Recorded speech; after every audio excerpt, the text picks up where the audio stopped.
Bismillahirrahmanirrahim. Alhamdulillahi Rabbil alamin. Wassalatu wassalamu ala sayyidina Muhammad wa ala alihi wa ashabihi ajma'in. Amma ba'd. Assalamu alaikum wa rahmatullahi wa barakatuh.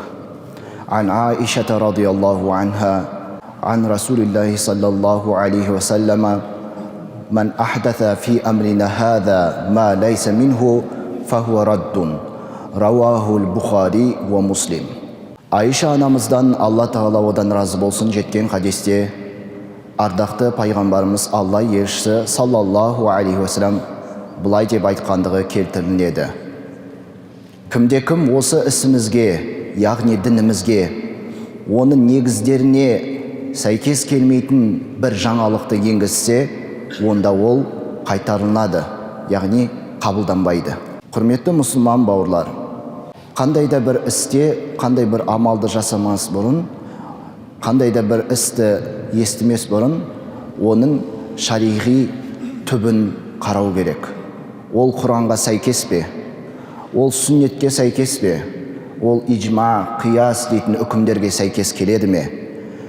Яғни, ол істің діни негіздері бар ма, жоқ па, соны қарау керек. Егер ол Құранға сәйкес келмесе, яғни Аллах Тағаланың Құранда айтқан үкіміне, Құранда айтқан сөздеріне сәйкес келмесе, пайғамбарымыз саллаллаху алейхи вассаламның сүннетіне оған да сәйкес келмесе, не иджмағта, не қияста келтірілген болмаса, және ол шариғи үкімге сәйкес келмейтін болса, яғни қарама-қайшы болатын болса, онда ондай істі бірден тастау керек, ондай істі қабылдамау керек. Пайғамбарымыз саллаллаху алейхи вассалам бізге осыны ескерткен болатын. Қайсы біріміз, біреу біліп, біреу бәлки білместікпен Құран кәрімде бұлай деп айтылды, хадисте осылай делінген еді дейтін бір кездер болады. Кейін сұрастырып келе, не Құранда, не хадисте ондай нәрсе жоқ екенін анықталып жатады.